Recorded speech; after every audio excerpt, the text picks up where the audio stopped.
সমস্যা। আমাদের চ্যানেলটি অবশ্যই সাবস্ক্রাইব করুন। চলুন ঘটনায় ঘটনায় যাই। আসসালামু আলাইকুম রাসেল ভাই। ভূত.com এর সকল লিসনারদেরকেও আমার সালাম ও শুভেচ্ছা। আমি জানি আপনি ভালো আছেন এবং ভালোর দলে আছেন। আমি মোহাম্মদ দেলোয়ার হোসেন। আমার বাসা রাজশাহী জেলা মোহনপুর উপজেলা গোছা গ্রামে। আমি 2010 সাল থেকে আজ অবধি আপনাকে শুনছি। আমার কাছে অনেক ঘটনা আছে আর অনেকবার পাঠাতে চেয়েছি, বাট পাঠানো হয়ে ওঠেনি। তাই অবশেষে আজ লিখতে বসলাম।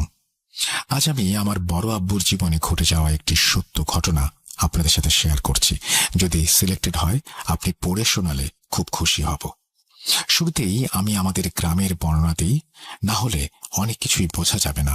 আমাদের গ্রামের দুই পাশ দিয়ে দুইটা লম্বা আর অনেক চওড়া বিল। সেই দুই বিলের আর গ্রামের মাঝখান দিয়ে চলে গেছে একটি মাটির রাস্তা। সেই মাটির রাস্তা ধরে ঘেঁষে গ্রামের ঠিক মাঝখানে একটি বাজার, সেখানে কিছু দোকান আর ছোট একটি মাঠ। সেই মাঠে সপ্তাহে 2 দিন হাট বসে। আর আমাদের বাসায় যেতে হলে সেই মাঠ ঘেঁষে চিকন ঢালু রাস্তা ধরে বিলের দিকে যেতে হয়। একদম বিল ঘেঁষে আমাদের বাড়ি। আমার আব্বুরা 6 ভাই 3 বোন। আমার আব্বু ভাই বোনের মধ্যে সবার ছোট। আমার যেই বড় আব্বুর সাথে ঘটনাটি ঘটেছে তিনি ভাই বোনের মধ্যে অষ্টম। তার সাথে যখন এই ঘটনাটি ঘটে তখন তার বয়স 20-21 বছর। আমাদের গ্রামটি শহর থেকে অনেক বাইরে। তখনও আমাদের গ্রামে বিদ্যুৎ আসেনি। গ্রামে যেভাবে মানুষের বসবাস সেটাও শুরু হয়নি। আমাদের পাড়ায় মাত্র কয়েকটি পরিবার। আমার বড় আব্বু তখন কলেজে পড়েন। তিনি ছোট থেকেই অনেক চঞ্চল আর দুষ্টু টাইপের। এই জন্য আমার দাদুর কাছে অনেক বকাঝকা আর প্রায় মার খেতেন। তবুও তিনি বদলাননি এতটুকু। 1980 সাল। গ্রামে শিক্ষার আলো নেই বললেই চলে, আর জিন ঘটিত ঘটনা অহরহই ঘটে। আমাদের গ্রামে এবং আশেপাশের গ্রামে তখন অনেক বেহুলা পালা, যাত্রাপালা আর মাদারের গানের আসর বসত প্রতি রাতে। সেইবার শীতকালে পাশের গ্রামে মাদারের গানের আসর বসেছিল। প্রতিদিন সবার কাজ শেষে অনেক রাত ধরে সেই গানের আসর চলত। আমার বড় আব্বু সেদিন সকালেই প্ল্যান করেন আজ রাতে গান শুনতে যাবেন। সেই জন্য দিনের সব কাজ শেষ করে সম্পূর্ণ তৈরি হয়ে থাকেন রাতের জন্য। আমার দাদু জানলে তাকে যেতে দেবেন না এবং অনেক মারবেন। তাই ভয়ে তিনি আমার দাদিকে জানান আজ গান শুনতে যাবেন যেন কেউ জানতে না পারে, এবং তার রাতের খাবার যেন তার রুমে ঢেকে রাখা হয়। আর অনেক রাতে তিনি ডাকলে যেন দরজা খুলে দেয়া হয় যাতে আমার দাদু কিছু টের না পান। ব্যাস, তিনি আমার দাদিকে সব বুঝিয়ে দিয়ে একাই বের হয়ে পড়লেন গান শুনতে। তখন গ্রামে কাঁচা রাস্তা দিয়ে সবাই চলাচল করতেন, আর যেহেতু রাতে বের হয়েছিলেন, এত রাতে তিনি কোনো ভ্যান পেলেন না। তাই তিনি সিদ্ধান্ত নিলেন হেঁটেই যাবেন। তিনি প্রায় 1 ঘন্টা হেঁটে সেই গানের আসরে উপস্থিত হন।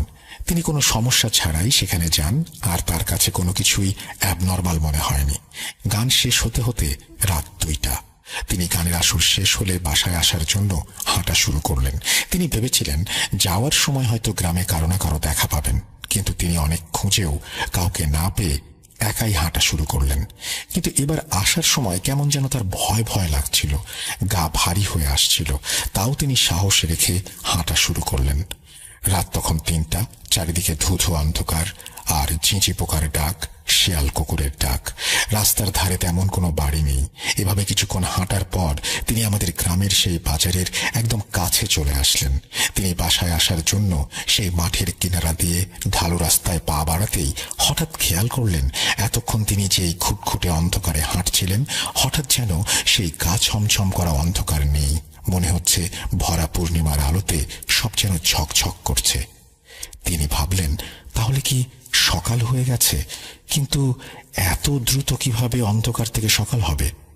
তিনি তখনও কোনো ভয় বা ভয়ের মতো কিছু টের পাননি। হঠাৎ তিনি একটু দূরে কিছু একটা মুভমেন্ট ফিল করলেন, যেন অনেক মানুষ এক জায়গায় জড়ো হয়ে কিছু করছে, আর সেখানে যেন অনেক আলোতে ভরা, যেন অনেকগুলো সাদা ধপধপে বাল্ব একসাথে জ্বলছে। কিন্তু এটা কিভাবে সম্ভব? তখন আমাদের গ্রামে বিদ্যুৎ আসেনি, আর এত রাতে এত মানুষ কিভাবে আসবে এখানে?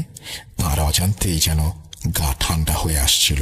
তিনি তাও মনের মধ্যে একটা কিউরিওসিটি থেকেই সেই মাঠের দিকে ধীরে ধীরে পা বাড়ালেন। একটু সামনে এগিয়ে যেতেই তিনি দেখলেন এখানে সাদা জুব্বা টাইপের কাপড় পরা অনেক মানুষ সারিবদ্ধভাবে দাঁড়িয়ে আছেন, আর সামনে লাশ রাখার খাটিয়ার মতো কিছু একটা আছে। তিনি ভাবলেন, এত রাতে এখানে কারা জানাজা পড়বে? আর আমাদের গ্রামে আজ কেই বা মারা গেল? কই, সন্ধ্যায় তো কারো মৃত্যু সংবাদ শুনিনি। তার মানে তখনও কোনো অ্যাবনর্মাল কিছু ফিল হয়নি। তিনি ভাবলেন, জানাজা যখন তখন দাঁড়িয়েই যাই কাতারে। এইভাবে তিনি সেই লোকদের সাথে দাঁড়াতেই হঠাৎ খেয়াল করলেন পাশের লোকটা তার দিকে বারবার তাকাচ্ছে। তিনি ভাবলেন হয়তো পরিচিত কেউ হবে, এই ভেবে তিনি তার দিকে তাকালেন। কিন্তু তিনি যা দেখলেন তা কোনোদিন কেউ দেখতে চাইবে না। তিনি দেখলেন একজন বয়স্ক লোক, তার চেহারা যেন চাঁদের আলোর মতো, ঝকঝকে দুটো চোখ। তিনি ভয়ে যেন পাথর হয়ে গেলেন। কি করবেন কিছুই মাথায় আসছিল না, যেন পুরো শরীর শক্ত হয়ে গেছে। তার মুখ দিয়ে কোনো কথাও বেরোচ্ছিল না।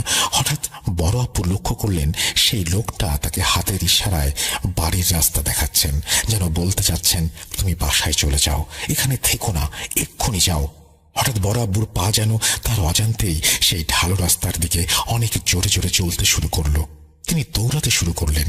এক দৌড়ে বড় আব্বু বাসার দরজায় এসেই মা বলে চিৎকার দিয়ে অজ্ঞান হয়ে গেলেন।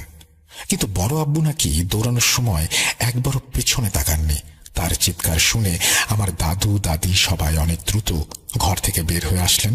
দরজা খুলে দেখেন বড় আব্বু অজ্ঞান হয়ে পড়ে আছে। সবাই তাকে ধরাধরি করে রুমে নিয়ে গেলেন। সেদিন রাতে তার আর জ্ঞান ফেরেনি।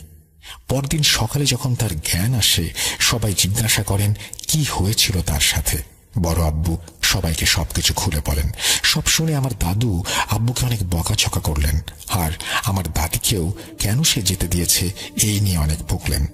তারপর আমার দাদু গ্রামের এক কবিরাজকে ডেকে আনলে সেই কবিরাজ আমার বড় আব্বুকে পানি পড়া দেন এবং একটা তাবিজ দেন। বলেন যে তার এত রাতে বাইরে যাওয়া মোটেও উচিত হয়নি। সেদিন হয়তো কোনো মুসলিম জিনের মধ্যে কেউ মারা গিয়েছিলেন, তাই তারা সেই দিন জানাজা দিয়ে সেই মৃত জিনের দাফনের ব্যবস্থা করছিলেন। তিনি আরো বললেন, আমার বড় আব্বুর কপাল অনেক ভালো, তাই একজন বয়স্ক ভালো জিন তাকে বাড়ির পথ দেখিয়ে দিয়েছে, তার জীবন রক্ষা করেছে। এই ছিল ঘটনা। এটা 100% সত্য ঘটনা, আর আমার বড় আব্বু আজও বেঁচে আছেন। আমি তার কাছ থেকেই শুনেছি। ঘটনা প্রথম কোথাও শেয়ার করলাম, আর এর দায় দায়িত্ব সব আমার। যদি ভালো লাগে, সিলেক্টেড হয় আমাকে জানাবেন। আমার কাছে আরো ঘটনা আছে, সময় করে পাঠিয়ে দেবো ইনশাল্লাহ। থ্যাংক ইউ ভেরি মাচ আপনার ঘটনার জন্য এবং আমাদেরকে ঘটনা শেয়ার করার জন্য। আশা করছি এই ঘটনাটি আপনাদেরও ভালো লেগেছে। আমরা চলে যাব আমাদের পরবর্তী ঘটনায়। আসসালামু আলাইকুম রাসেল ভাই, প্রিয় শ্রোতা বন্ধুরা, আশা করি ভালো আছেন, ভালোর দলে আছেন। আমি আহমেদ রোহান, আছি যশোর থেকে। আমি প্রথমেই রাসেল ভাইকে অসংখ্য ধন্যবাদ জানাই, কারণ গত 129তম এপিসোডে আমার একটা স্টোরি সুন্দরভাবে লিসেনারদের পড়ে শোনানোর জন্য। যাই হোক, আজ আমি আপনাদের সাথে যে ঘটনাটি শেয়ার করতে যাচ্ছি সেটা আর কোনো বাইরের ঘটনা না, সেটা আমার নিজের গ্রামের একটি ঘটনা। ঘটনাটি ঘটে আমাদের যশোরের একটি গ্রামে। সঙ্গত কারণে আমি গ্রামটির নাম উল্লেখ করলাম না, যার জন্য ক্ষমা চেয়ে নিচ্ছি। তার আগে একটু বলে নিই, আপনারা অনেকেই হয়তো অনেক ঘটনা শুনে থাকেন, কিন্তু কখনো কি ভেবেছেন সেসব ঘটনা যদি আপনাদের নিজ গ্রাম বা এলাকায় ঘটে তখন আপনাদের কেমন লাগবে? ঠিক আজকের ঘটনাটাও সেরকম। আমার গ্রামের একটু বর্ণনা দেই। আমাদের গ্রামটি ছিল বেশ বড়, গাছপালায় ভরা একটি শান্ত এবং নীরব গ্রাম। গ্রামটিতে আছে বড় একটি পুকুর, আর সেই পুকুরের ওপরে আছে বিশাল এক বাঁকানো তাল গাছ, যেখানে কিছু ভয়ের জিনিস আছে লোকমুখে শোনা যায়। আর সেই পুকুরের পাশ দিয়ে চলে গেছে লোকজনের চলাচলের প্রশস্ত রাস্তা, আর সোজা রাস্তা দিয়ে গিয়ে পুকুরের কিছু দূরেই আছে বাঁশঝাড়ে ঘেরা একটি বিশাল পারিবারিক গ্রাম্য কবরস্থান, যেখানে দিনের বেলা গেলেও গা ছমছম করে। আর তার পাশ দিয়ে চলে গেছে বড় ফাঁকা একটি মরা বিল, যাকে বলা হয় হুগলাকুড়ি। এই সব মিলিয়েই তৈরি করেছে একটা ভয়ঙ্কর গ্রাম। এবার মূল ঘটনায় আসা যাক।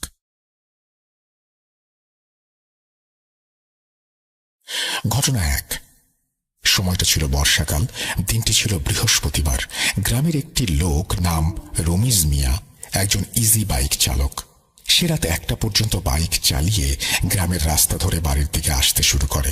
সেদিন হালকা বৃষ্টি পড়ছে, আর চারিদিকে মৃদু ঝিঝি পোকার ডাক আর বিদঘুটে অন্ধকার। মাঝে মাঝে আকাশের বুক চিরে বিদ্যুতের ঝলকানি, আর সেই বিলের দিকটা থেকে মৃদু শেয়ালের ডাক বুকটা কাঁপিয়ে দিচ্ছে। আগেই বলে রাখি, রমিজ মিয়ার বাড়ি যেতে হয় সেই পুকুরের পাড় দিয়ে। সে যখন বাইক নিয়ে পুকুরের পাশ কাটিয়ে যাচ্ছিল, হঠাৎ সে একটা চাপা কান্নার শব্দ শুনতে পায়। সে খেয়াল করে শব্দটা পুকুরের মধ্যে থাকা তাল গাছ থেকে আসছে। এবার সে ওই দিকে তাকায় এবং দেখতে পায় একটি মহিলা বাঁকানো তাল গাছের ওপরে পেছন ফিরে বসে আছে। তার পা দুইটি পানির মধ্যে, তার পরনে থপথপে সাদা শাড়ি, চুলগুলো ছড়ানো, কিন্তু সে পেছন ফিরে আছে এবং কান্না করছে। সে ভাবল, এত রাতে এখানে মহিলাটা কি করছে? হয়তো বাড়ি থেকে রাগারাগি করে এসেছে, গলায় ফাঁস দিতে পারে। এবার সে গাড়িটাকে একটু সামনে দাঁড় করিয়ে রেখে যায় মহিলাটির কাছে, গিয়ে পেছন দিক থেকে বলে, কে আপনি? এত রাতে এখানে কি? বাড়ি চলে যান। যেই না কথাগুলো বলেছে, অমনি মহিলাটি তার দিকে ঘুরে তাকায়। তখন সে যেটা দেখতে পায়, সেটা দেখার জন্য সে মোটেও প্রস্তুত ছিল না। সে দেখে একটি বিষণ্ণ চেহারা, যার চোখ দুটো ছিল পুরাই সাদা, আর মুখটা আগুনে ঝলসানো, আর মুখ দিয়ে টাটকা রক্ত গড়িয়ে পড়ছে। আরো দেখে সেই অশরীরীর সাথে একটি বাচ্চা। সে খুব রাগান্বিত দৃষ্টিতে তাকিয়ে আছে এবং একসময় সে বলে ওঠে, হায়, আমার কাছে আয়। এই বলে ভয়ানক অট্টহাসি হাসতে থাকে। এটা দেখে সে প্রচন্ড ভয় পেয়ে চিৎকার করতে করতে বাড়ির দিকে দৌড় দেয়, আর বাড়ির সাথে গিয়ে জোরে একটা চিৎকার দিয়ে অজ্ঞান হয়ে যায়। যখন তার জ্ঞান ফেরে, তখন সে দেখে তার বাড়িতে তাকে ঘিরে অনেক লোকের ভিড়, আর সবাই বলে কি হয়েছিল রাতে। এবার সে রাতের ঘটনাগুলো খুলে বলে। এতে আশেপাশের লোকজনের মনে ভয়ের দানা বাঁধে, আর রমিজ মিয়াকে ভালো কবিরাজ দেখানো হয়, কিন্তু তাতে কোনো লাভ হয় না। রমিজ মিয়া দিন দিন কেমন পাগলের মতো হয়ে যায়। সে হঠাৎ হঠাৎ গভীর রাতে বারবার ছুটে চলে যায় সেই পুকুর পাড়ে। এই ঘটনার ঠিক 7 দিন পর সেই পুকুরের পানিতে ভাসতে দেখা যায় রমিজ মিয়ার লাশ। ঘটনার একটি জায়গায় তিনি বলেছেন যে এই যে বাচ্চাটি ছিল, তিনি বলেছেন যে এই বাচ্চাটিকে হয়তো তিনি খাচ্ছিলেন। তো এই যে আদমখোরের কথা আমরা শুনি, এবং এই যে একটা অদ্ভুত টান, এবং সেই টানের কারণে মৃত্যু হয় রমিজ মিয়ার, জীবন দিতে হয় তাকে, এই ব্যাপারগুলো খুবই অদ্ভুত। আমরা জানি যে ঢাকাতেও এরকম আদমখোরের সন্ধান পাওয়া গিয়েছে। বাংলাদেশের বিভিন্ন জায়গায় হয়তো এরকম আদমখোররা আছেন, আমি ঠিক জানি না। যদি আপনারা জেনে থাকেন অবশ্যই আমাকে জানাবেন। আমি চলে যাচ্ছি ঘটনা 2-এ। একদিন গ্রামের একজন লোক, তার নাম তুহিন, সে শহরে একটি কাপড়ের দোকানে কাজ করত। একদিন দোকান বন্ধ করে বাড়ি আসতে আসতে অনেক রাত হয়ে যায়। রাত প্রায় 2টার মতো হবে। সে মেইন রোড থেকে নেমে গ্রামের কাঁচা রাস্তা ধরে একটা সিগারেট ধরিয়ে হাঁটতে হাঁটতে বাড়ির দিকে আসতে থাকে।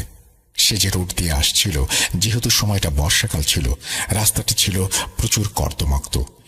রাস্তার এক পাশে ছিল পাট ক্ষেত, আর এক পাশ দিয়ে একটু হালকা টাইপের বাগান, যার ভেতর 4টা পারিবারিক কবর আছে। আর মাঝখান দিয়ে সেই রাস্তা ধরে চলেছে তুহিন মিয়া।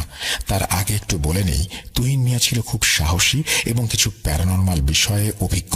আর তাই সে যখন সেই পারিবারিক কবর আর পাট ক্ষেতের মাঝামাঝি চলে এসেছে, তখন সে খেয়াল করে তার পাশ দিয়ে একটা কালো ছায়া মূর্তির মতো কিছু পারিবারিক কবরস্থানের মধ্যে থাকা শেওড়া গাছটিতে উঠে গেল। তখন সে একটু ভালো করে খেয়াল করলো এবং একটি ভয়ানক দৃশ্য দেখতে পেল।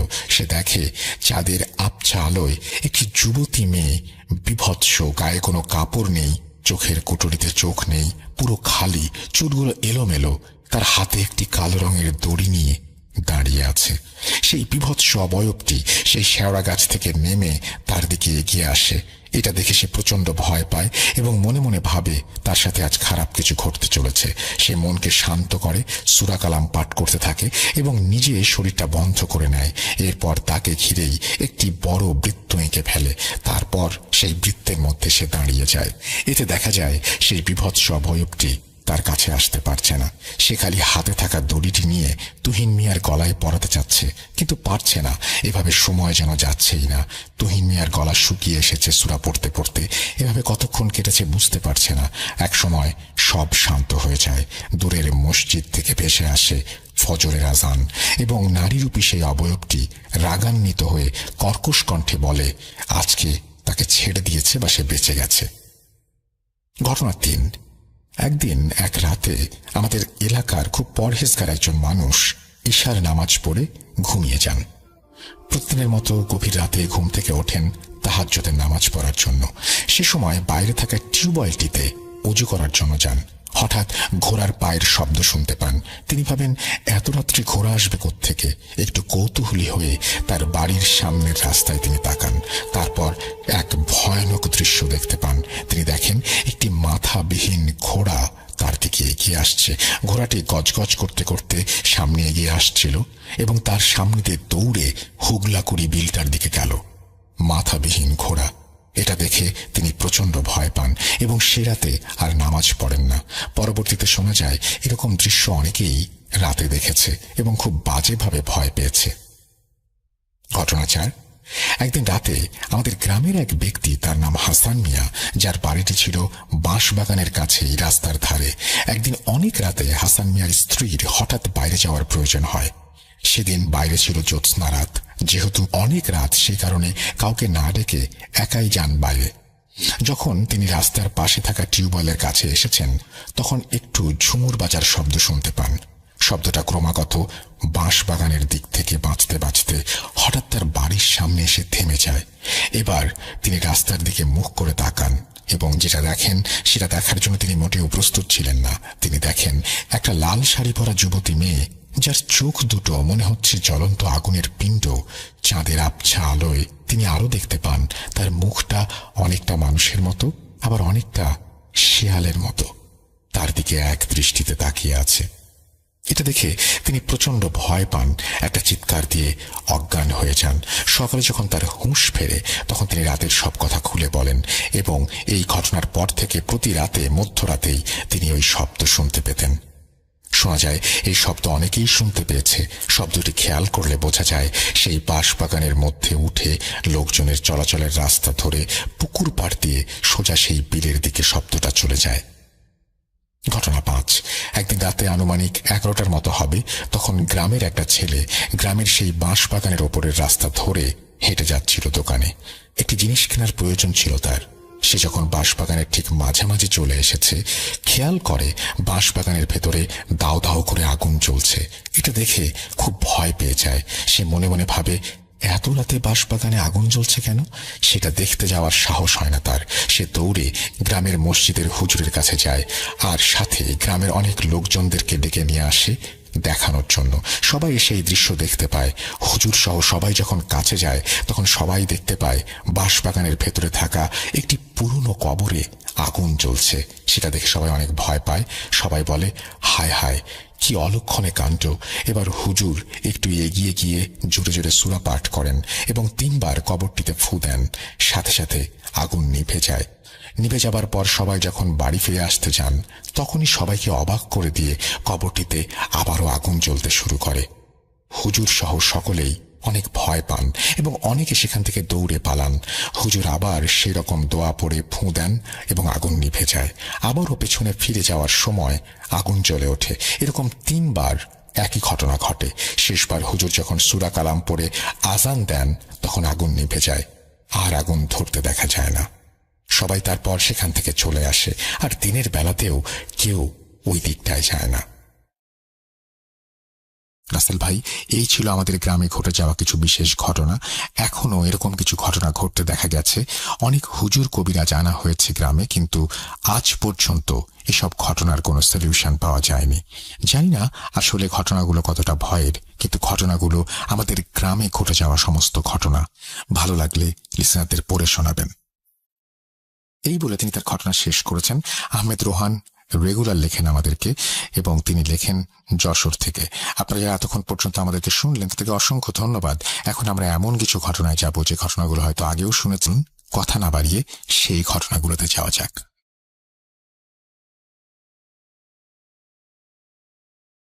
শুনুন স্বাধীন পডকাস্ট।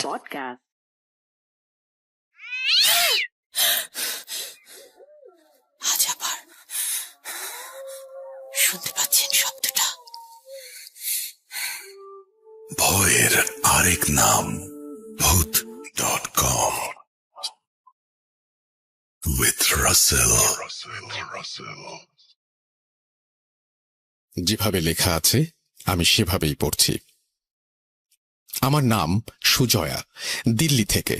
আমি আমার চরম বাস্তব কিছু ঘটনা অর্থাৎ ভৌতিক ঘটনা শেয়ার করব বলেছিলাম। ধন্যবাদ সবাই। তাই টাইপিং মিস্টেক বা অন্য কোনো ভুল হয়ে যদি থাকে সেটা ত্রুটি মার্জনীয়। পার্ট 1, ঘটনা 1 শুরু করছি। এটি আমার মায়ের জীবনের কাহিনী। আমার মায়ের বর্তমান বয়স 60। তার যখন 22 বছর বয়স তখন মুর্শিদাবাদের একজনের সাথে পত্র মিতালি মারফত কথা হতো। তার নাম ছিল হেমন্ত। তারা 4 ভাই, কোনো বোন ছিল না। তাই হেমন্ত মামা আমার মাকে পত্র মিতালি সূত্রে বোন পাতিয়েছিল। তাদের ও তাদের মায়ের খুব ইচ্ছে ছিল আমার মাকে একটিবার চোখে দেখার। কিন্তু আমার দাদুর কড়া শাসনে মা একলা আলিপুর দুয়ার থেকে মুর্শিদাবাদ যেতে পারেননি। তাই পত্র মারফত কথা চলত। কিন্তু মাকে দেখার জন্যই এই হেমন্ত মামার মা অধীর অপেক্ষায় ছিলেন। মনে মনে উনি যেন মাকেই নিজের মেয়ে ভাবতেন। যাই হোক, 2 বছর পর আমার মায়ের বিয়ে হয়ে যায়। হেমন্ত মামার মা কেন জানি না মাকে খুব দেখতে চাইতেন, তার জন্য যে বিয়ের পর গেলে দেবেন। যাই হোক, মায়ের কখনো যাওয়া হয়নি। এরপর আমি হলাম। আমার যখন বয়স 2 মাস তখন আমার মায়ের মামাতো দাদা মুর্শিদাবাদে ট্রান্সফার হন ও মাকে নেমন্তন্ন করেন। আমার বাবা যেহেতু ভারতীয় নৌবাহিনীতে ক্যাপ্টেন ছিলেন, সে সময় উনি যুদ্ধজাহাজ বিক্রমাদিত্যতে শ্রীলঙ্কা বর্ডারে ছিলেন। মা আমাকে নিয়ে ওই মামার বাড়িতে যান। তখন ওই হেমন্ত মামাদের বাড়ি বেশি দূর ছিল না বলে উনি সেখানেও গিয়েছিলেন। গিয়ে জানতে পারেন যে 15 দিন আগেই ওই দিদার মৃত্যু হয়েছে এবং মরবার আগের মুহূর্তে তিনি সাথী মানে আমার মাকে দেখতে চেয়েছিলেন। আমার মা এটা শুনে খুব কান্নাকাটি করেন। তো যাই হোক, হেমন্ত মামার বাবা মাকে অনুরোধ করেন কিছুদিন থেকে যেতে। মা 3 দিন থাকতে রাজি হন। প্রথম রাত্রে একটা বিরাট ঘটনা ঘটে যায়। মাঝরাতে মা হঠাৎ শুনতে পান যে পাশের ঘরে বাসনপত্র কে যেন মাটিতে আছড়ে ফেলছে। বলে রাখি, ওই হেমন্ত মামারা 4 ভাই একটা বড় ঘরে ঘুমাতেন। ওনাদের বাবা ওই দিদার ঘরে ঘুমাতেন, আর আমাকে ও মাকে বাড়িতেই নতুন একটি ঘরে থাকার ব্যবস্থা করে দিয়েছিলেন। তাই সাথেই রান্নাঘর লাগোয়া। আমার মা ছিলেন অসীম সাহসী ও তেজি মহিলা, কারণ শ্রীকৃষ্ণের মতো উনিও অষ্টম গর্ভ, তাই উনি কাউকে ডাকেননি। চুপ করে আমাকে বুকে নিয়ে শুয়েছিলেন। রান্নাঘরে অসম্ভব আওয়াজ শুনেও উনি চুপ করেছিলেন। হঠাৎ ওই রাতেই মায়ের বাথরুমে যাবার মশারির ভেতর রেখে একাই টয়লেটে যান। পুরনো বাড়ি হিসেবে কলতলা থেকে জল নিয়ে যেতে হতো। মা যেই মুহূর্তে দরজা থেকে বেরিয়ে উঠোনে নামেন, সেই মুহূর্ত থেকে কে যেন তাকে স্পষ্ট দেখতে পান যে লাল পেড়ে শাড়ি পরা মহিলা, কিন্তু খুব আবছা। মা কলতলা থেকে জল তুলছেন, সে যেন মাকে স্পর্শ করতে চাইছে কিন্তু পারছে না। সে মায়ের শরীর ঘেঁষে দাঁড়িয়ে আছে, মায়ের দিকে তাকিয়ে আছে, মাকে ধরতে চাইছে কিন্তু পারছে না। মা টয়লেটে যাওয়া থেকে বেরোনো অবধি সেই একই ঘটনা। যতক্ষণ মা বাইরে ছিলেন ততক্ষণ সেই ছায়ামূর্তি যেন তাকে প্রবলভাবে স্পর্শ করার চেষ্টা করছিল। গলার কাছে ধরতে আসছিল কিন্তু পারেনি। দরজা অবধি এসেছিল কিন্তু আপ্রাণ চেষ্টা চালাচ্ছিল। পরদিন মা হেমন্ত মামাকে ঘটনাটা বলেছিলেন। উনি খুব বকা দিয়েছিলেন ওনাকে না ডেকে একলা যাওয়ার জন্য। উনি কেঁদেছিলেন খুব, যে হয়তো হেমন্ত মামার মা আমার মাকে দেখার প্রবল বাসনা নিয়ে মরেছিল, তাই মৃত্যুর পর চেয়েছিলেন মাকে কাছে নিতে। মা পরদিন ওখান থেকে চলে এসেছিলেন। ঘটনা 2, আমার বাবার আদি বাড়ি বর্ধমান। আমার বয়স যখন 4 বছর তখন ওখানে ঘুরতে গিয়েছিলাম। তো আমাদের বাড়ি ছিল অনেক বড় বড়, উঠোনের এপার ওপার ঘর, পিছনের খালি জমি। তবে শুনেছি ওই জমিতে নবাব আমলে অনেক শিশুদের কবর দেয়া হতো। যাই হোক, আমি আর আমার মা রাত্রে ঘুমিয়েছিলাম। লাগোয়া ছোট ঘরে আমার জন্য দুধ রাখা ছিল পাম্প স্টোভের ওপর। আমাদের এই ঘরটায় জানালা ছিল একটা, সেটা বন্ধ ছিল, আর ছিল একটা খুব ছোট ভেন্টিলেটর, যেটা দিয়ে একটা কবুতর ঠিকভাবে যেতে পারবে না। যাই হোক, রাতের বেলা আমি বাথরুমে যাব বলে মাকে ডাকি। মা উঠোনের ওপারে বাথরুমে গিয়ে আমাকে বারান্দার কোণে বসতে বলেন। ওনার পেছনটা ছিল ঘরের দিকে। হঠাৎ উনি শুনতে পান একটা ভীষণ রকমের শোঁ শোঁ আওয়াজ, যেন কেউ বিষাক্তভাবে কিছু চাটছে। মা এক মুহূর্তে ঘুরে তাকিয়ে দেখেন যে একটা ভয়ানক কালো লোমশ কেউ দাঁড়িয়ে দুধের বাটির সামনে। মা তাকাতেই সেও জ্বলন্ত আগুনের মতো লাল চোখে তাকিয়েছিল। মা আমাকে তাড়াতাড়ি কোলে নিয়ে ঘরে এক পা ফেলতেই সে সেকেন্ডেরও কম সময়ে একটা লাফ মেরে যেন উড়ে ওই ছোট্ট ভেন্টিলেটর দিয়ে বেরিয়ে গেল। মা আমাকে মশারির ভেতর ঢুকিয়ে যেই না বলছেন, তুমি ভয় পেও না, আমি ঠাকুমাকে এখনই ডেকে আসছি, অমনি ওই পেছনের জমি থেকে যেন একটা বিভৎস গলা ভেঙচি কেটে উঠেছিল, মানে বুক কাঁপানো আও আও করে ভেঙচি কাটার আওয়াজ। সেটা আমি আজ 27 বছর পরেও ভুলতে পারিনি। আমি আজও কেঁপে উঠি মনে পড়লে সেই ছায়ামূর্তি আর সেই ভেঙচির আওয়াজ। যাই হোক, আমার অসীম সাহসী মা সেই অন্ধকারে উঠোন পেরিয়ে ঠাকুমা, দাদু, কাকুদের ডেকে আনেন। আর একটা কথা, যেহেতু আমরা ওই ঘরে থাকতাম না, কোনো ঠাকুর বা পুজো পাঠ ওই ঘরে হয়নি। যাই হোক, পরদিন ভোরবেলা আমার দাদু গিয়ে এক মুসলমান বৃদ্ধকে ডেকে আনেন। উনি এসে পুরো বাড়ি ঘুরে জানান যে একটা ভয়ানক কিছু আছে। উনি ছোট একটা সাদা কাগজে আরবি বা উর্দুতে কিছু একটা লিখে কাঁঠালের আঠা দিয়ে ঘরের দুয়ারে আটকে দিয়েছিলেন। উনি কোনো টাকা নেননি এর জন্য, ওনার গুরুর মানা আছে। সেদিনের পর থেকে আর কিছু হয়নি। তারপর ঠাকুমা ওই ঘরে ঠাকুর রাখতেন। ঘটনা 3। আমি তখন আমার মায়ের গর্ভে, 7 মাস গর্ভ মায়ের। আমার বাবা যেহেতু ভারতীয় নৌবাহিনীর ক্যাপ্টেন ছিলেন, তাই বেশিরভাগ সময় তিনি যুদ্ধ জাহাজে থাকতেন। মা কোয়ার্টারে একাই থাকতেন। আমি আগেই বলেছি, আমার মা যেহেতু শ্রীকৃষ্ণের মতো 8ম গর্ভজাত, তাই উনি অসীম সাহসী, তেজি ও কিছু বিশেষ ক্ষমতার অধিকারী। তো উনি সে সময় বিশাখাপট্টনমে কোয়ার্টারে একাই ছিলেন। এই কোয়ার্টারটা একটু তাড়াহুড়ো করে নেওয়া হয়েছিল।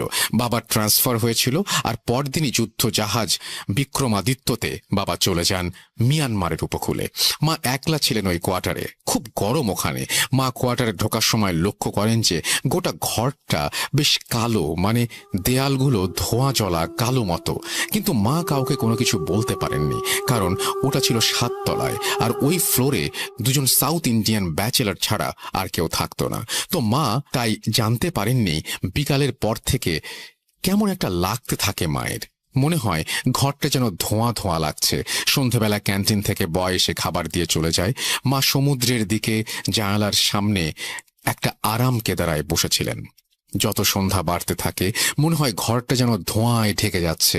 মা যতবারই চোখ বন্ধ করার চেষ্টা করেন, ততবারই মনে হয় কে যেন পায়চারি করছে ঘরে। ওই সময় মায়ের অ্যাডভান্স প্রেগন্যান্সি। মায়ের শরীর ভীষণ অস্থির লাগতে শুরু করে। মনে হয় চুরির শব্দ, কারো হালকা অস্থির পায়ের পায়চারি। চোখ বন্ধ করলেই মায়ের মনে হচ্ছে কেউ যেন তার পাশে এসে দাঁড়িয়েছে, মায়ের দিকে ঝুঁকে পড়ছে, মাকে ধরতে আসছে। মা ঘামতে শুরু করেন। ওনার গায়ে কেউ স্পর্শ করতে পারছে না, কিন্তু চেষ্টা করছে। মা খেতেও পারলেন না। সারা ঘরে সেই দপদপানি, আওয়াজ হচ্ছে ঝুপঝাপ। মা এই করে করে সারা রাত চোখ খুলেই রাখলেন। না খেতে পারলেন, না পারলেন ঘুমাতে। সারা রাত তার ঘরে তাণ্ডব আওয়াজ হলো, দাপাদাপি হলো। মাকে ধরার চেষ্টা হলো, কিন্তু ব্যর্থ হলো।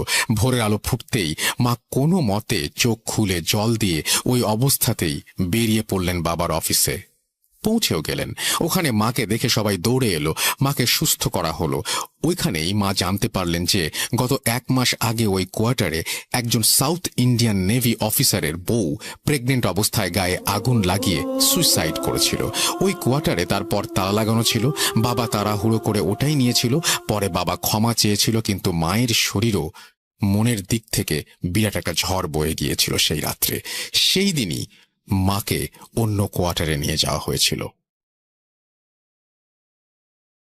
ঘটনা 4। আমার তখন 5 বছর বয়স। আমি মায়ের সাথে মামাবাড়ি আলিপুরদুয়ার গিয়েছিলাম। তো ওখানে মায়ের পিস্তুত দাদার বাড়িতে নেমন্তন্ন ছিল।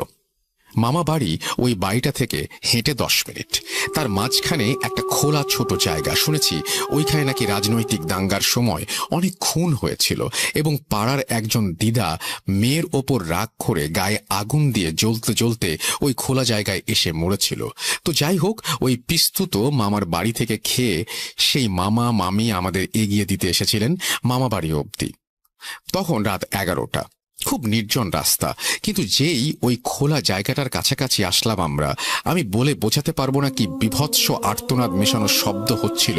আমার স্মৃতিশক্তি খুব প্রবল, 2 বছর বয়সের কথা মনে আছে, সেই আওয়াজটা আমার কানে এখনো বাঁধে। ওহ, বলে বোঝাতে পারবো না। যাই হোক, ওই আওয়াজটা শুনে মামা মামি তক্ষুনি আমাদের নিয়ে অন্য দূরের রাস্তা ধরে মামা বাড়িতে পৌঁছে দিয়ে যান। ঘটনা 5। আমার সেজো মামা রাতে অফিস থেকে বাড়ি ফিরতেন। উনি হাসিমারায় ছিলেন। উনি রোজ প্রায় 11টা নাগাদ রিকশায় করে ফিরতেন। এরকমই এক বিশেষ তিথির দিনে উনি ফিরছেন, হঠাৎ ওনার রিকশা আটকে যায়। কিছুতেই সামনে এগোতে পারছে না, কে যেন টেনে রেখেছে, চেপে রেখেছে। তখন হঠাৎই ওই রিকশাওয়ালা কাকু নেমে গলাতে একটা মাদুলি খুলে সামনের দিকে বাড়িয়ে দিয়ে আবার চলতে শুরু করেন এবং রিকশা চলতে থাকে। পরে মামা জানতে পারেন পরদিন নাকি রিকশা কাকুটা দেখেন যে তার মাদুলির ভেতরে একটা জিনিস নেই, যেটা ওনার গুরু দিয়েছিলেন। ঘটনা 6। আমার মায়ের পিস্তুত এক দাদা বউ পছন্দ না হওয়াতে গায়ে আগুন দিয়েছিলেন। সেই দাদাদের বাড়ি থেকে আমার মামা বাড়ি হেঁটে 20 মিনিট। যেই রাত্রে উনি গায়ে আগুন দেন সেই সময় উনি কিছুটা বাঁচতে চাইছিলেন, কিন্তু পারেননি। সেই রাত থেকে আমার দাদু বাড়ির ছাদে ভয়ানক আওয়াজ শুরু হয়, মনে হয় ভূমিকম্প হচ্ছে। আমার দাদু দিদা ওই মামার খুব প্রিয় ছিলেন। সেই রাত থেকে আমার দাদুর বাড়িতে প্রতি রাতে ছাদে বিকট আওয়াজ শুরু হয়, মনে হয় ছাদ ভেঙে পড়ছে। রাতে উঠোনে মনে হয় কে যেন দৌড়াচ্ছে। এভাবে 5 দিন চলার পর দাদু ওই পিসি দিদাকে ডেকে পাঠান এবং গায়ায় যান পিণ্ডি দান করতে। তখন গায়ায় মূল প্রেতগৃহে পিণ্ডিদান হতো। পিসি দিদা নাকি যখন ওই প্রেতগৃহের জানালা দিয়ে পিণ্ডিটা বাড়িয়েছিলেন, তখন একটা কালো ভয়ঙ্কর একটা আবছা হাত এসে ছুঁ মেরে পিণ্ডিটা নিয়েছিল।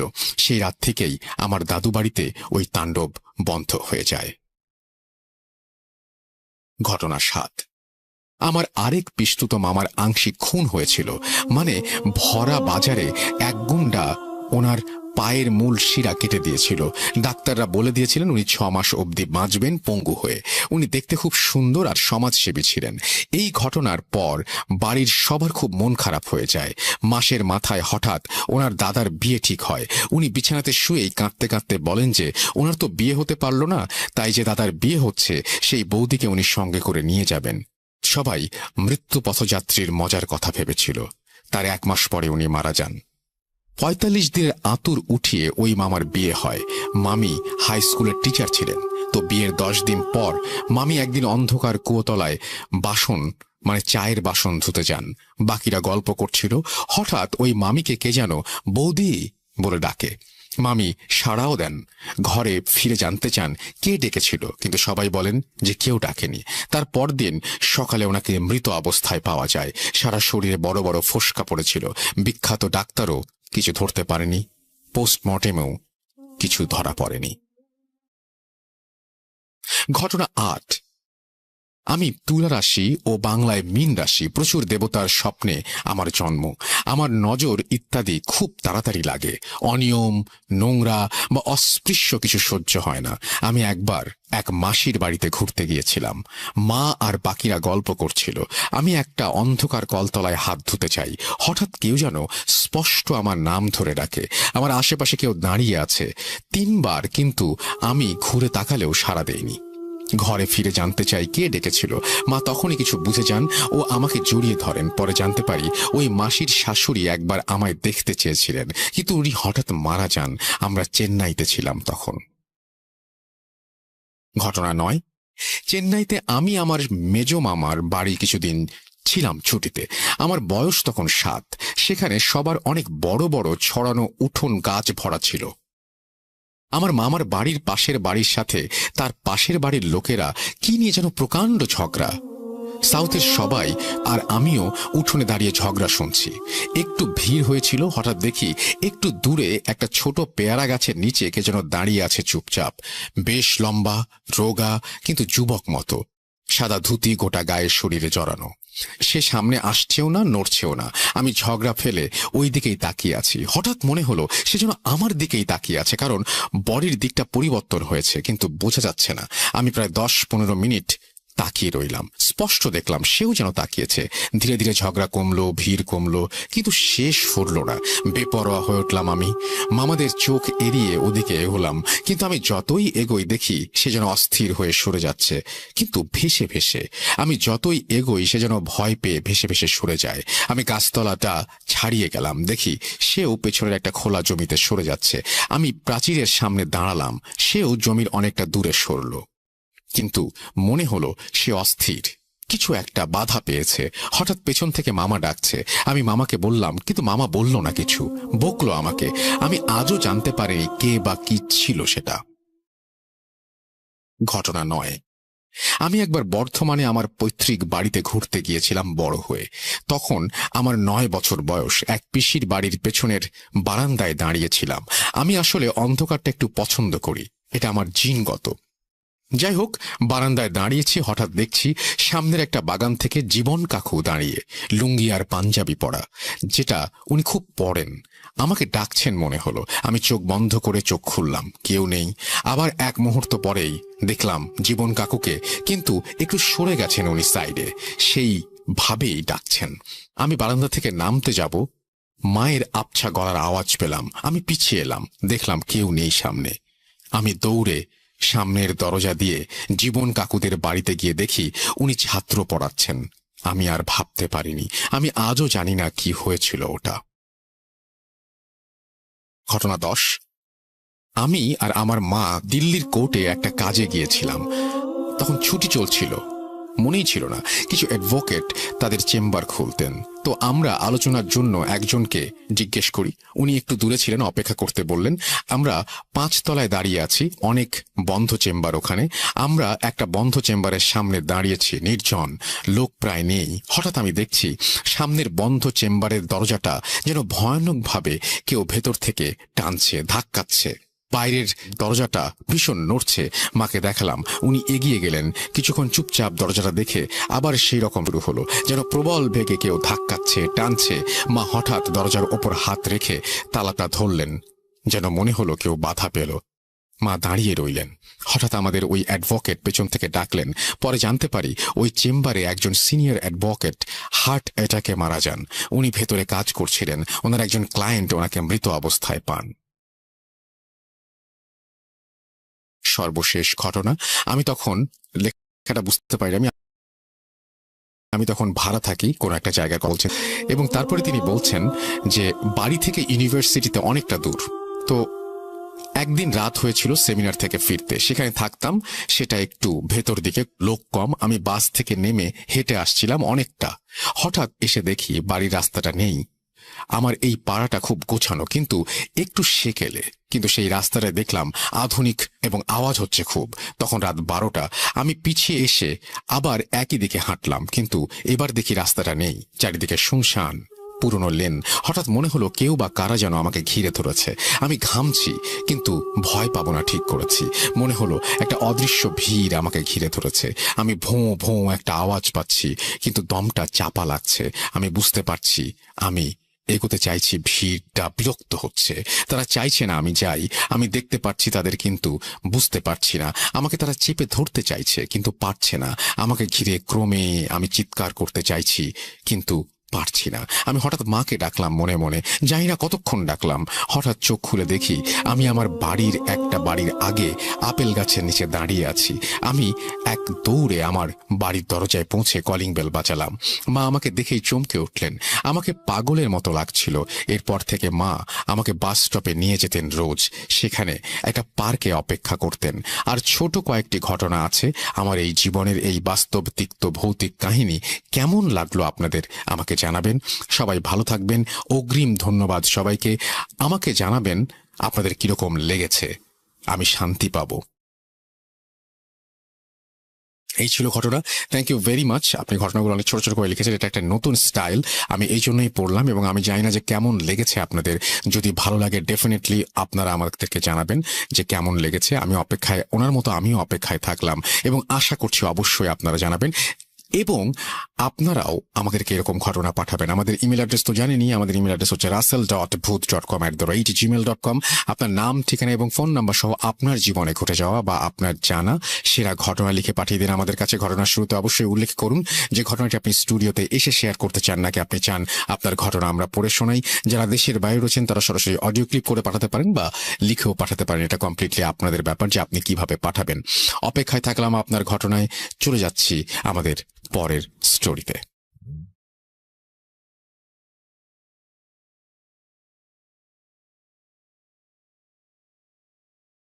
Entertainment is a must. শুনুন স্বাধীন পডকাস্ট।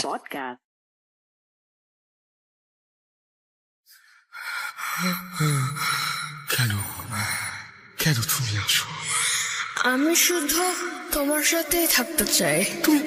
তুমি চলে যাও, চলে যাও, প্লিজ চলে যাও। .com with Russell.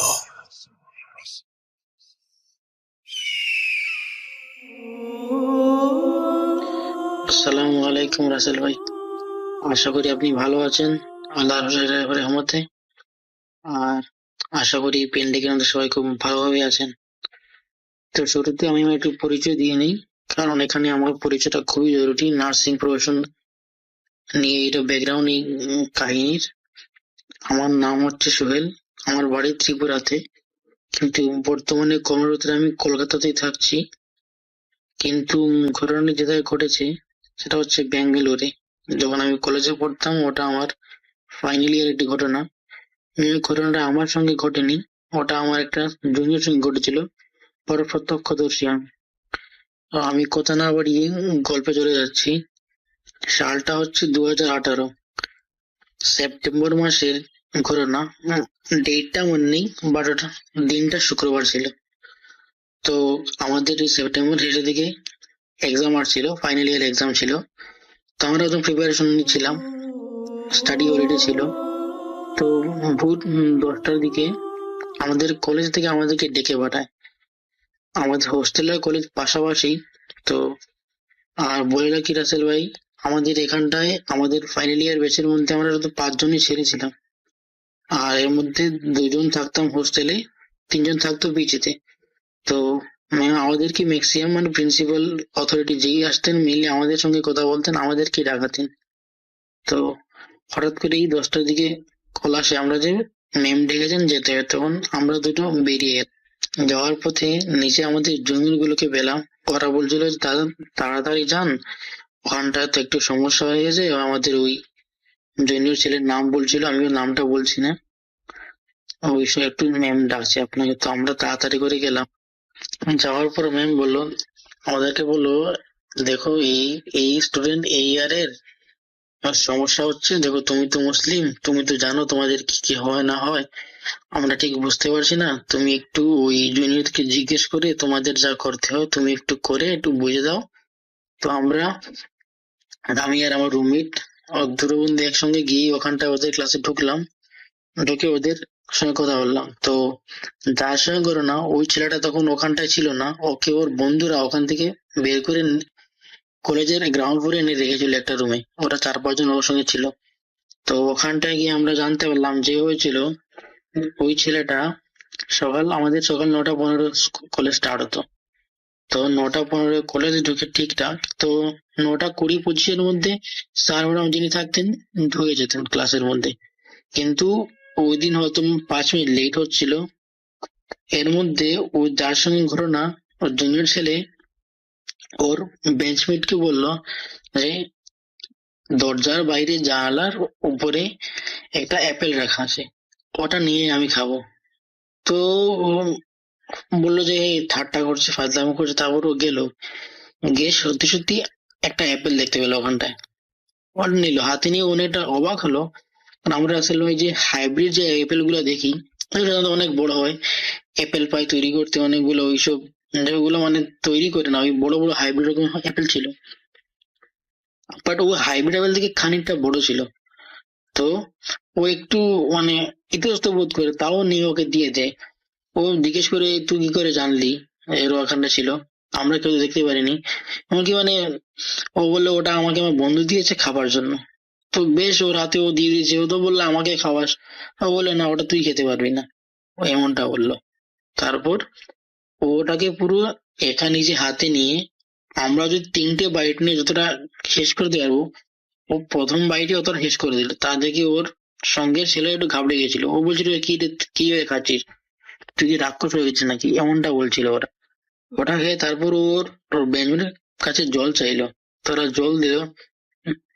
এরই মধ্যে ম্যাম ঢুকে বললেন ক্লাসে।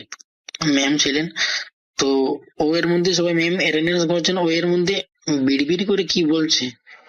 আর ওকে ম্যাম ডাকছেন, বাট ও রেসপন্স করছে না। তো ম্যাম ওর সামনে গিয়ে দাঁড়ালেন, ওর ম্যাচের কি হয়েছে ওর বলে জিজ্ঞেস করে, ও কিছু বলছে না, ও জাস্ট এমনিতেই ভিডিও করে মানে বলছে। তা দেখে ম্যাম একটু ঘাবড়ে গেলেন। তো ম্যাম বেরিয়ে গেলেন। ম্যাম বেরিয়ে গিয়ে প্রিন্সিপাল ম্যামকে খবর দিলেন। প্রিন্সিপাল ওখানটায় আসলেন, এসে দেখলেন যে ও বসে আছে। ও ম্যামকে দেখে বলছে আমি মিষ্টি খাবো। আমি কথাটা বাংলায় বলছি, বাট আমাদের ওখানটায় সবাই জানেন ব্যাঙ্গালোরের লোকাল ল্যাঙ্গুয়েজ কানাডা ল্যাঙ্গুয়েজ। তো ওখানটায় আমাদের টিচারের সঙ্গে ম্যাক্সিমাম ইংলিশে কথাবার্তা হতো, কারণ আমরা কানাডা ল্যাঙ্গুয়েজ খুব ভালো বলতে পারতাম না, তো ইংলিশই বলতে পারতাম মেনলি কলেজে। তো ইংলিশে কথোপকথন হচ্ছিল, বাট আমি বাংলায় বলছি। তো কথোপকথনটা এমন হচ্ছিল, ওই ওর বন্ধুরা যেভাবে আমাকে বললো যে, ও ম্যামকে দেখে বললো ম্যাম আমি মিষ্টি খাবো, ও মিষ্টি খেতে ইচ্ছে করছে।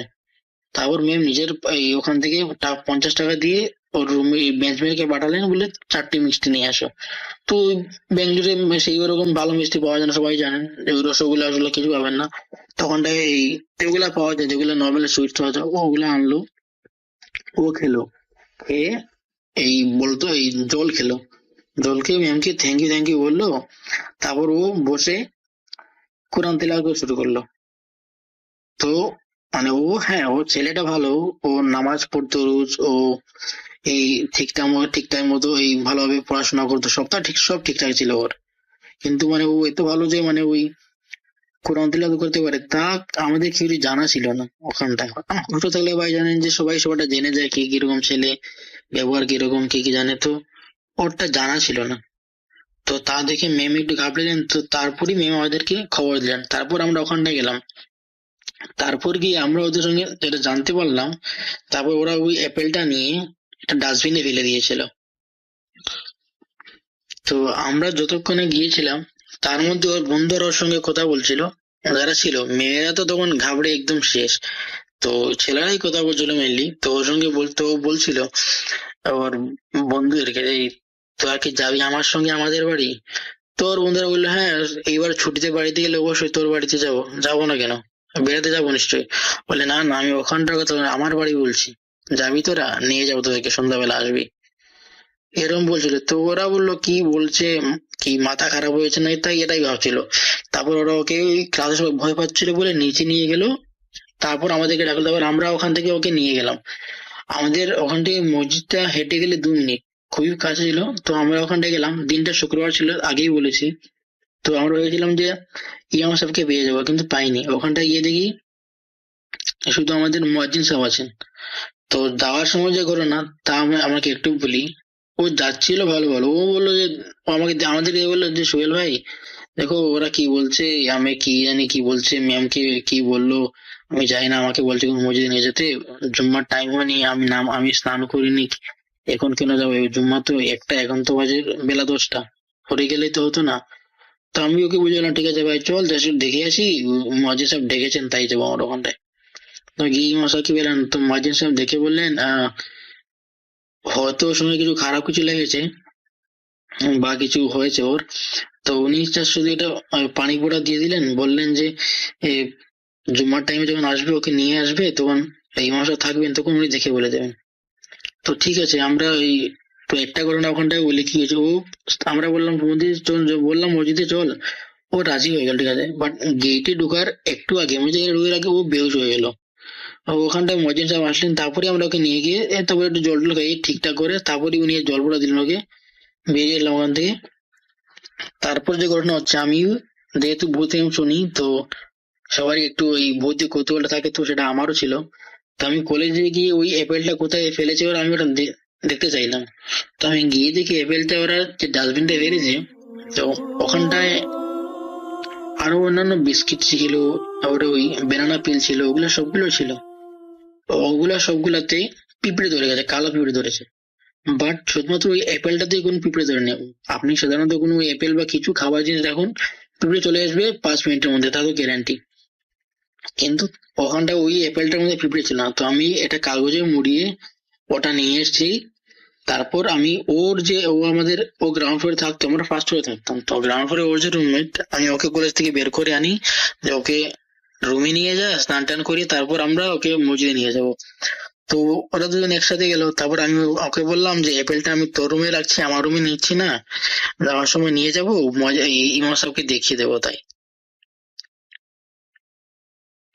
ভাগ্য ভালো, আমি ওই অ্যাপেলটার একটা ভিডিও করে রেখেছি, ওদের রুমে রেখে একটা ভিডিও করেছি আমার বন্ধুদের দেখানোর জন্য। এই আমার রুমের যারা ছিল, ক্লাসমেট যারা ছিল, সবাই তো ছিল না, ওদের দেখানোর জন্য ভিডিও করেছিলাম। সেটা আমি আপনাকে সেন্ড করে দেবো। তো ওরা একসাথে রুমে গেলে আমি অ্যাপেলটা রাখলাম, আমি বেরিয়ে আসলাম। আমি ওকে বললাম যে একটু নজরটা দে, ওকে নজরে রাখবি, তারপর ওকে তোর সঙ্গে রাখবি, এই লাঞ্চটা সেরে তারপর একসাথে জুম্মা চলে যাবো। তো ওরা দুজন, তারপর আমি উপরে চলে গেলাম। তারপর আমি যখন নিচে নেমে আসলাম জুম্মা যাবো বলে, তখন আমি ওদেরকে ডাকলাম। তো ও বলছে যে সোহেল ভাই, ওর রুমমেট যে ছিল, আমি অ্যাপেলটা খুঁজে পাচ্ছি না, এখানটায় ছিল। আমি বললাম ছিল মানে? তো ও বললো যে দেখো, আমি আর ও তো একসাথে রুম থেকে বেরিয়ে লক করে গেছি, চাবি আমার সঙ্গে ছিল, ও স্নান করে আমার জন্য বাইরে দাঁড়িয়ে ছিল, আমি এসে রুম খুললাম, কিন্তু রুমে অ্যাপেল নেই। তো তা শুনে তো আমি রীতিমতো মানে ঘাবড়ে গেছিলাম যে আমি কোনো কি বিপদ ডেকে আনলাম আমার জন্য, না বাকি সবার জন্য। তা আমি বললাম ভাই ঠিক আছে, তাহলে চলো আপাতত যাই, জুমার নামাজটা আদায় করি, তারপর ইমাম সাহেবের সঙ্গে কথা বলে দেখা যাবে কি হবে। তো ও তখন একদম ঠিকঠাক, কোনো বাজে কথা নেই, কোনো উল্টা কথাবার্তা নেই, কিছু নেই, সব ঠিকঠাক আছে ওর। ওখানটায় গেলেও ভালোভাবে নামাজও পড়লো। তো তারপর নামাজ পড়ে আমরা একটু টাইম নিয়ে ইমাম সাহেবের সঙ্গে কথা বললাম যে এই ঘটনা এই হচ্ছিল। তো উনি একটু খানিকক্ষণ দেখলেন, ওকে একটু ফটো দিলেন, একটু জল পড়া দিলেন, আর একটু তেল পড়া দিলেন, বললেন ওই তেলটা ওকে 3 দিন লাগাতে, আর এই জলটা খেতে। তো আর বললেন যে ও হয়তো কোনো একটা জায়গা দিয়ে এসেছিল বা ক্রস করেছিল, যেখানটায় কোনো খারাপ ছায়া ছিল বা কিছু ছিল, তাই হয়তো ওর উপর একটা আশা করেছিল। বাট এই ময়দিন সাহেব যা দিলেন তাতেই অনেকটা সে ছেড়ে গেছে হয়তো। তা তো ভাই রাসেল ভাই, এই ঘটনাটা তো অতটা ভৌতিক নয় জানি, বাট যখন আমরা ওকে জিজ্ঞেস করলাম যে মানে কিছু হয়েছিল কি এর আগের দিন বা কোথায় গিয়েছিলি, তো তখন ওর তো ঠিক মনে নেই। ও বলছে ওর ঠিক মনে নেই। হ্যাঁ, ও তো বলছিল যে ওকে নর্মালি কলেজ গিয়েছিল, কলেজ থেকে তারপর জিম গিয়েছিল, অতটুকুই বলে, জিম থেকে চলে এসলো, খেয়ে টেয়ে স্নান করে পড়তে বসছিল, এতটুকুই। ওর সঙ্গে আরেকটা যে ওর জিম পার্টনার ছিল, ওকে জিজ্ঞেস করলাম। তো ও বলছিল যে ওরা আসার সময় ও এখানটায় দাঁড়িয়ে, মানে ওই যেখানে জিম দিয়ে যেত, এখানটা কিছু পরিত্য জায়গা ছিল, পরিত্য ওখানটা খারাপ জায়গা নয়, মানে ওখানটায় জমি ছিল, এমনি পড়েছিল, সবাই যাতায়াত করতো, বাট ও ওখানটায় পেচ্ছাপ করেছিল। তো ও বলছিল যে পেচ্ছাপ করেছিল, এতটুকু, আর কিছু নয়। তো আমরা সবাই বললাম যে হ্যাঁ, হয়তো ওখানটা কিছু একটা ছিল, ও পেচ্ছাপ করে হয়তো ওটা রেগে গিয়েছে, তাই ওর উপর আসর করেছে। তো রাসেল ভাই, এই ছিল ঘটনা। এই ঘটনা খুবই ভৌতিক নয় তা আমি জানি, জাস্ট একটা এক্সপিরিয়েন্স আমরা শেয়ার করলাম। অ্যাকচুয়ালি অনেকদিন ধরে শেয়ার করার ইচ্ছা ছিল, কিন্তু পারিনি, কর্মসূত্রে জানেন আমাদের এই নার্সিং স্টাফে তো বর্তমান সিচুয়েশন আমি বুঝতেই পারছেন এই প্যান্ডেমিকে, তো তার জন্যই। আর ইনশাল্লাহ যদি কোনোদিন বাংলাদেশে আসি আপনাদের শোতে আসবো। আর আমার হসপিটাল নিয়ে একটা ঘটনা আছে, যেটা আমি আগামীতে কোনো একদিন শেয়ার করবো, তাও যদি টাইম পাই অবশ্যই শেয়ার করবো। ওই ঘটনাটা খুবই ওই ভৌতিক নয়, আমার কোনো ঘটনাই ভৌতিক নয় বলতে পারি, বাচ্চা একটু অস্বাভাবিক। তো রাসেল ভাই ভালো থাকবেন, যদি আমার এই ঘটনাটা ভালো লাগে তাহলে শেয়ার করবেন, আর সালাম রইলো, দোয়া রইলো, ভালো থাকবেন, আল্লাহ হাফিজ।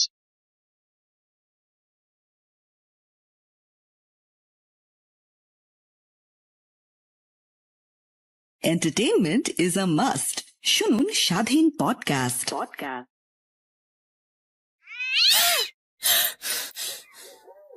আজ আবার শুনতে পাচ্ছেন শব্দটা? ভয়ের আরেক নাম ভূত.com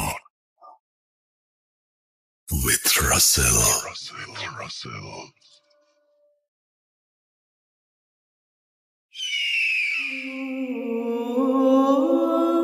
আসসালামু আলাইকুম রাসেল ভাইয়া। আমি এই গল্পটা পাঠাচ্ছি। আমি আপনার একজন অনেক পুরাতন শ্রোতা, বলতে গেলে ছোটবেলা থেকে ভূত এফএম শুনেই মনে হয় বড় হয়েছি। আর সেখান থেকে আসলে ভূতের ব্যাপারটার প্রতি যদি আগ্রহ কেউ সৃষ্টি করে থাকে সেটা আসলে আপনার সই। তো আজকে আমি একটা গল্প বা ঘটনা বলছি, আশা করি আপনি এটা প্লে করবেন। তো ঘটনাটা হচ্ছে 1990 সালের দিকে। তখন আমার আম্মার নতুন বিয়ে হয়েছে। আমার দাদি ছিলেন খুবই অসুস্থ, আমার আব্বু বিদেশে ছিলেন এবং চাচারা ছিলেন অনেক ছোট আর কি, ছোট ছোট ছিলেন। কেউ মাদ্রাসায় থাকতেন, কেউ কারো বাসায় থেকে পড়াতেন, তার বিনিময়ে ঘুমাতেন, মানে এরকম আর কি। বাসা খুবই খালি ছিল, দাদা বাড়ি ছিল পুরোই ফাঁকা। তো আমার আম্মা দাদির সাথে একজন চাচি থাকতেন। এই চাচির কিছু বদ অভ্যাস ছিল, যেমন তিনি দুপুরবেলা চুল খোলা রেখে তরকারি তুলতে, আমাদের গ্রামে একটা জায়গা আছে ক্ষেতের মতো, বিশাল বড় ক্ষেত, সেখানে তরকারি তুলতে যেতেন। উনাকে অনেকবার নিষেধ করা হয়েছে, উনি কারো কথাই শুনতেন না। তো এই চাচির হাজবেন্ড যে ছিল সে আমাদের জমি দেখাশোনা করতো, বর্গা যেটা বলে আর কি, ওই টাইপের কিছু একটা। তো অনেক আগের ঘটনা, আমি আসলে শুনে শুনে, আমার ফুপুদের থেকে শুনেছি, আম্মু, আমার দাদি, সবার থেকে শুনে শুনে এই উনার সম্পর্কে একটা ঘটনা আমি পেয়েছি আমাদের বাড়িতেই, দাদা বাড়িতেই ঘটা। খুবই সত্যি একটা ঘটনা, মানে একদম সবাই স্বীকার করেছে, সবাই বলেছে যে আমরা দেখেছি। তো ঘটনাটা এরকম, একদিন এটা ছিল রমজান মাসেই ছিল, শীত ছিল তখন, খুব বেশি শীত না, মানে হালকা পাতলা শীত ছিল। তো আমার দাদি, আম্মা এবং এই চাচি একসাথেই ঘুমাতেন। চাচি নিচে ঘুমাতেন, আমার আম্মু আর দাদি উপরে ঘুমাতেন। একদিন তাহাজ্জুদের নামাজ সবাই একসাথে পড়তেন, খুব রেগুলারলি পড়তেন, তাহাজ্জুদ ফজর কিছুই বাদ দিতেন না। তো একদিন তাহাজ্জুদের সময় আমার আম্মু আর দাদি ঘুমেছিলেন। এই চাচির কি মনে হলো, উনি কিন্তু এই কাজ কখনো করতেন না, কিন্তু সেদিন কি হয়েছিল কে জানে, উনি তাহাজ্জুদের সময় একাই উঠলেন। উঠে একটা খুঁটি নিয়ে অনেক দূরে, মানে অনেক দূরে না, মানে কাছেই, কিন্তু আমার কাছে দূরে মনে হয়েছে ওই পুকুর ঘাটটা, ওখানে গেলেন একাই। গিয়ে উনি অজু করছেন, তাহাজ্জুদের নামাজ পড়বেন, অজু করছেন। তো এমন সময় উনি উনার ভাষ্য